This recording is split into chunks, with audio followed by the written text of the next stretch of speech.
Welcome to the Marigold Teachers Podcast. We're back with more ideas to help teachers like you embrace wellbeing, kick emotional exhaustion to the curb, and thrive personally and professionally. That's right. You can kind of think of us as your meadow of marvellousness. Oh, marvellous. I'm Rebecca. And I'm David. We are teachers. We're coaches and creators with over 25 years between us in the classroom. So we definitely know what it's like to need a little bit of support and not quite know how to get it. And in this episode, we're looking at why we as teachers struggle so much with asking for help and sharing our experiences and offering you some strategies as to know when to ask for help and what you're asking for. And more importantly, why are we struggling with that in the first place? All right, let's jump in. So, we're talking about asking for help this week. Although, I feel like I ask for help quite a lot these days, but I didn't do it all the time.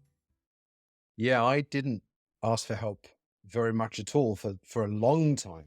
A bit like you. I guess I probably am a bit more confident now about asking for help. But it took me quite a long time to kind of realize why I didn't ask for help.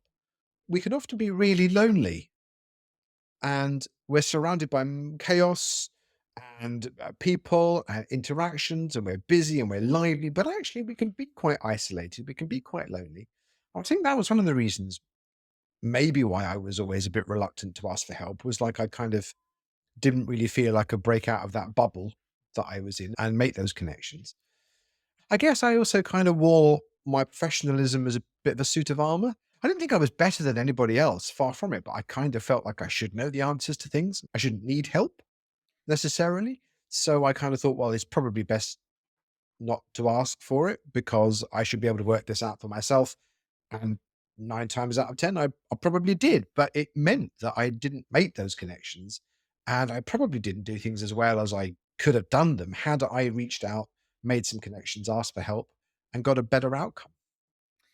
I think you and I have worked in small departments. I've worked across English departments with bigger groups of people that are more likely to have to talk in a big group and share more collaboratively. We were quite collaborative as a pair, and once you start getting used to each other and how you work, we didn't really have to even speak to know what each other wanted or needed, which was a really lovely place to be in. But I did sometimes miss working in a really big department because I thought maybe I would share more regularly.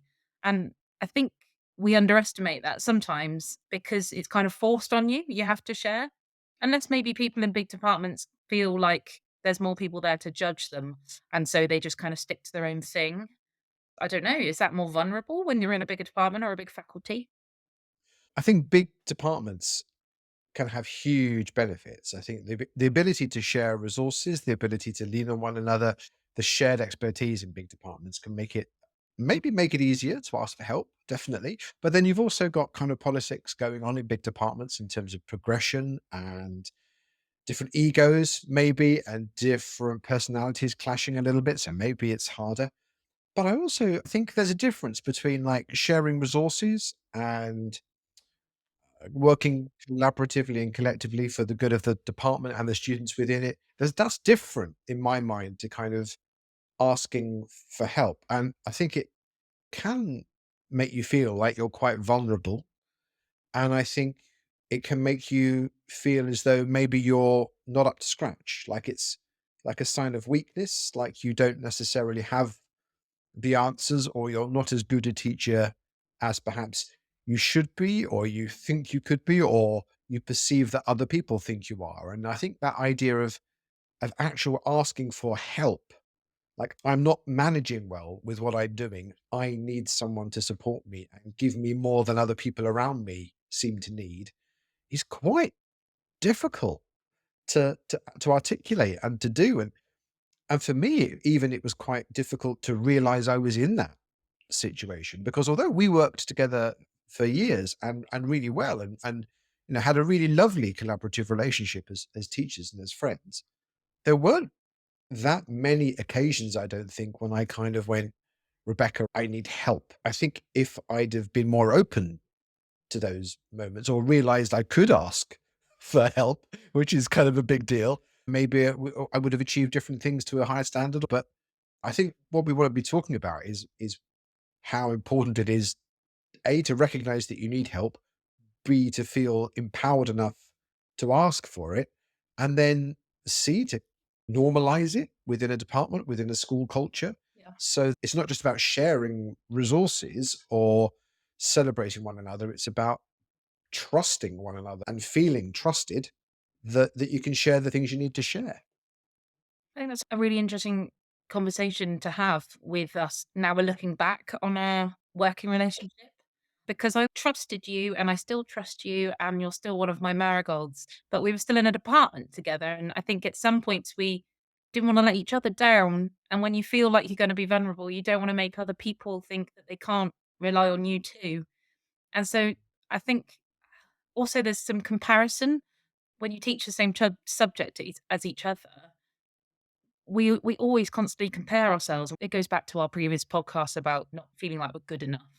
And so finding those people outside of your department or even outside of your school to make you feel like you can share those real insecurities or saying, I'm actually really overwhelmed and I need some support without feeling like you're letting them down or they're judging you or comparing their lives and their issues and their problems in their teaching career to yours is much easier, I think.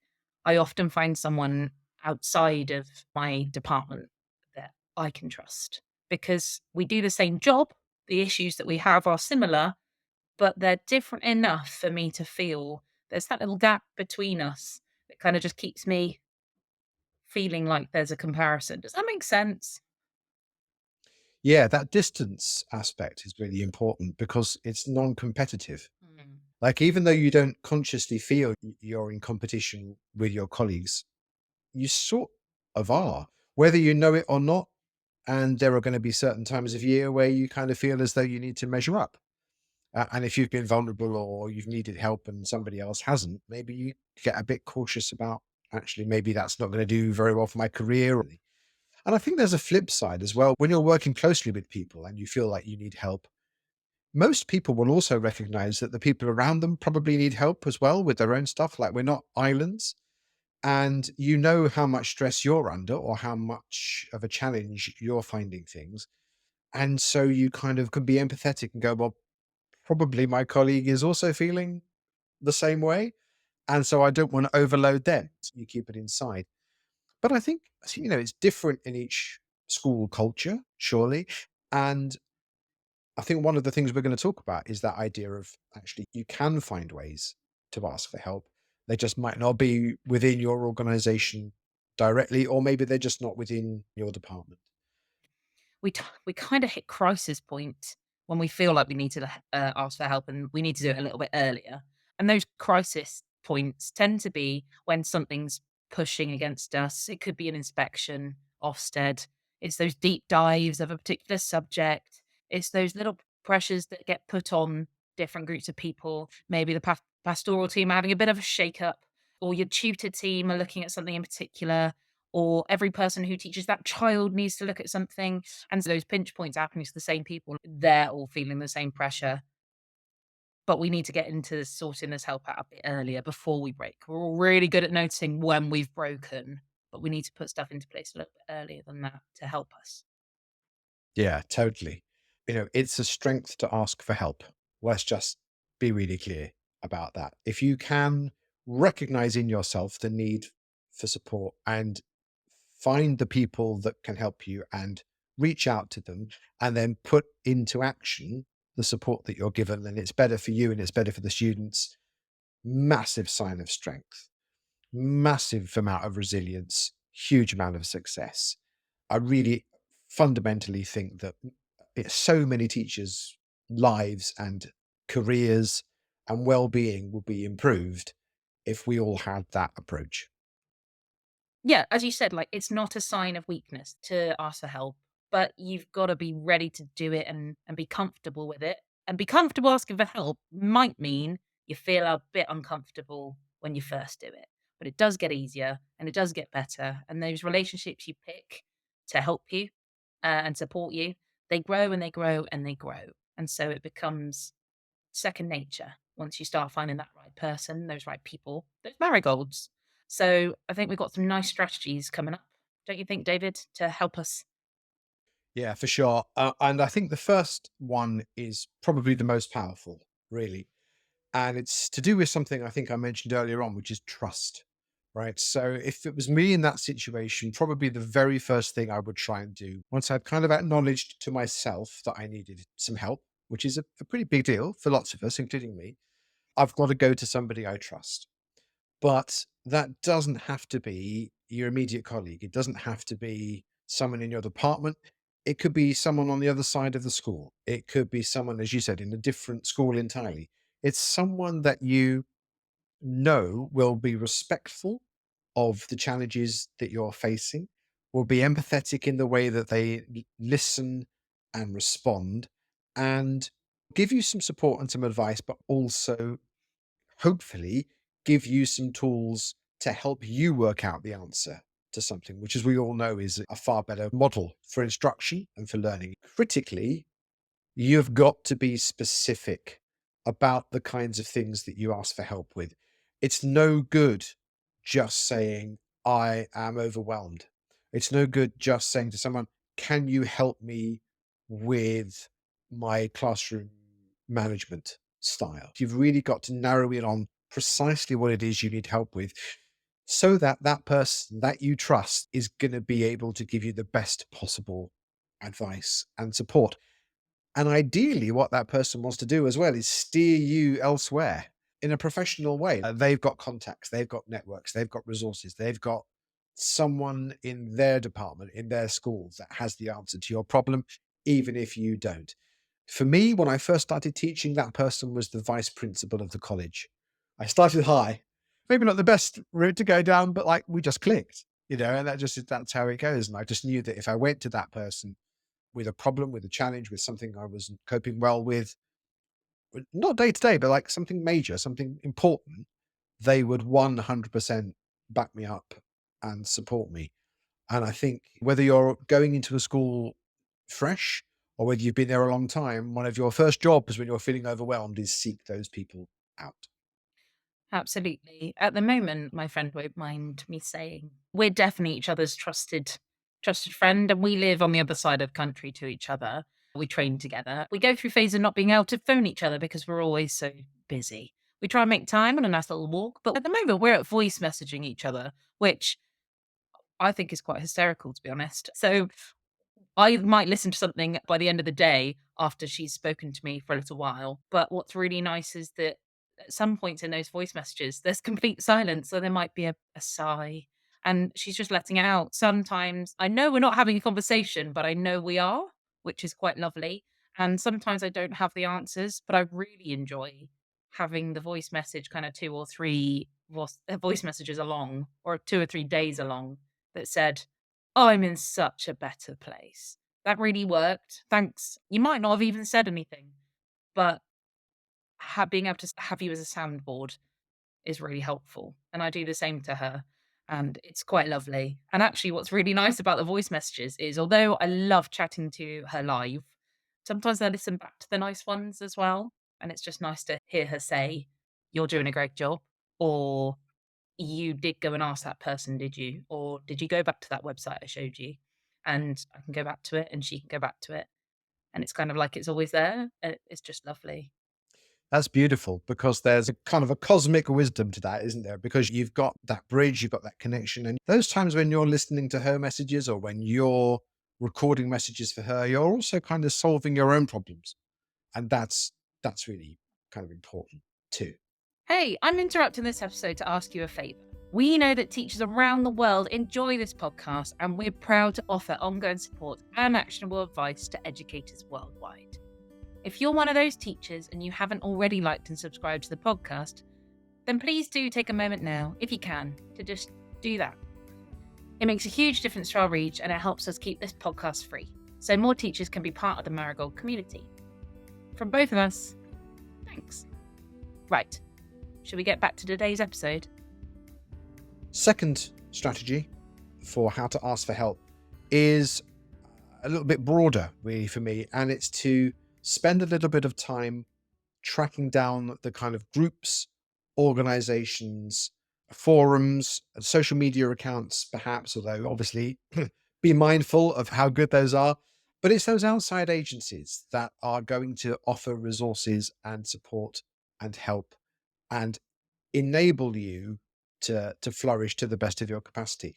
And I think the great thing about those kinds of groups as well is that they kind of reassure you a little bit that you're not alone, that you're not the only one with this problem or facing this challenge. You're not the only person that needs help in this particular area. Because, if there's an online group for how to mark a certain paper, or there's an online group for how to manage your planning, then you know that other people have found these challenges hard as well.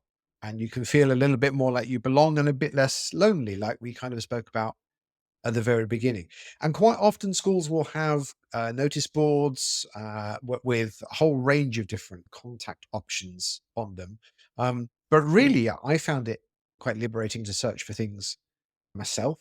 And I'm not always very good at sharing that stuff, but I'm quite a good lurker.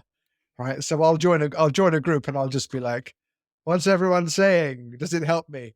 I'm getting better with contributing, but essentially, I quite like to just watch and get support by proxy. But I think you're probably a bit more the kind of person who's rolling up their sleeves and getting involved with that stuff, maybe. I'm in so many Facebook groups, it's unbelievable, and I look at them so regularly. It surprises me how regularly I look at them because there's quite a few posts on all of them every day. And do you know what? I have them for my subject, I have them for different exam boards, I have them for different stages of my life in teaching and where I'm at in teaching. And I love that they share. I love that they are honest. I kind of love that you can be anonymous if you want to be, or you can just pop your name out there. I really love when people share resources. That's a fantastic thing. But you know what I love more, David? What's that? I love when someone's having an issue, and even if you don't have the answer, the hundreds of comments underneath that say, I'm really sorry that I don't have the answers for you right now, but I want to say that I've been there too, or I don't know how you're feeling, but know that we're all here for you if you need us. Oh my goodness. Like the outpouring, because we all care and we all have felt vulnerable and we've all been that anonymous post at some point, even if we've lurked and wanted to write that post. The amount of ones that say, I've been here for a long time now, haven't really said anything, but you say the same things I'm feeling. And I finally just want to say, I've read them too, and you've helped me without you even asking. Love it. It's like you're taking that one individual person you can trust and kind of multiplying the impact of their responses by 1,000, and you pick out the things that are of most value. But that sounds like a really warm way of getting help. Absolutely. Like, they could just someone that's just seen that and either been in the same place as you have or just has read the tone you've written something in, and you just get a message from a complete stranger that says, "I read your message. I just wanted to check that you're okay," in private or even just or in a public message, and that's just wonderful. It says a lot for our profession, actually. Absolutely. So now the third strategy is maybe slightly more contentious. And it's not going to work for everybody for obvious reasons. But I think it's really important that we should say professionally that when you're struggling, when you need some help, when you need backup, a really critical aspect of it is actually going up the chain of command. Sometimes the problems that you're facing and the challenges that you have are going to be to do with the people who are above you. And then maybe it's not the right strategy. But I guess what I want to really say is you shouldn't be afraid of doing it. That's the important bit. When I was a teacher, I was sometimes reluctant to let a line manager know I was struggling for all those same reasons of like not wanting to appear incapable, not wanting to go down in their judgment. But actually, when I went into management and was at the other end of the spectrum to a degree, I really appreciated and valued it when teachers came to me and said, I'm struggling with something, because my first instinct was, how am I going to help you? But secondly, it gave me a better understanding of probably what everyone else was going through. And then it helped me understand a bit more clearly that there were perhaps things I could do on a bigger level that would help everybody and that would also aid me. So I really think don't be afraid of doing that. Managers, heads of department, SLT, They kind of need to know what's going on. They need to know when you're struggling because it's their responsibility to help you. It's down to them to work with you to get you through and to help you grow and improve and be happy in your job. And they can't do that unless you tell them. We say that to kids. I say that a lot on this podcast already, is we say so many things to students and then we don't take it on. How many times have you said, if you don't tell me you need help, I can't help you? Yeah, hundreds. And I've said, if you know you're facing a problem, tell me first so that I know about it and I don't get it from other people. I'm getting so much better at either delegating something or realizing I wanted some help. So I could have gone and fixed this problem by plodding around the whole school, trying to find the right member of staff that I needed to speak to, and kind of trying to fix it in the small window in a very, very, very busy day. And I popped over in my break to see a member of SLT who I trust and said, I'm doing all right, but I'm finding this bit really difficult. And by the time break had ended, they'd come to find me and said, "Oh yeah, I've sorted it for you. Actually, no problem. It was done." And I realized afterwards, as I walked off, thinking I could have just done that myself. That was a really easy thing. I'm sorry. And then I went, "I'm sorry for wasting your time. You didn't have to fix that for me." And they said, "That's what I'm here for." And oh, it meant I also, in the nicest possible way, I sat down at break time and drank my cup of tea, feeling better that I'd shared. And then by the time I finished my cup of tea, the problem had been fixed. That's great. And it leads me into something which is almost like the flip side of what we're talking about, actually, which is when you're offered help, take it.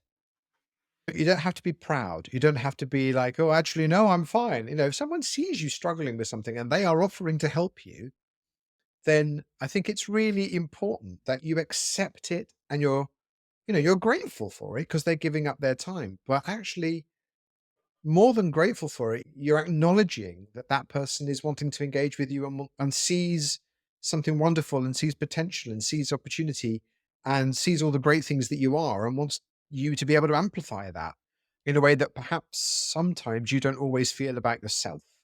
I mean, we also say, though, David, that we're talking about senior leadership and heads of department being there to help you. That is part of their job too.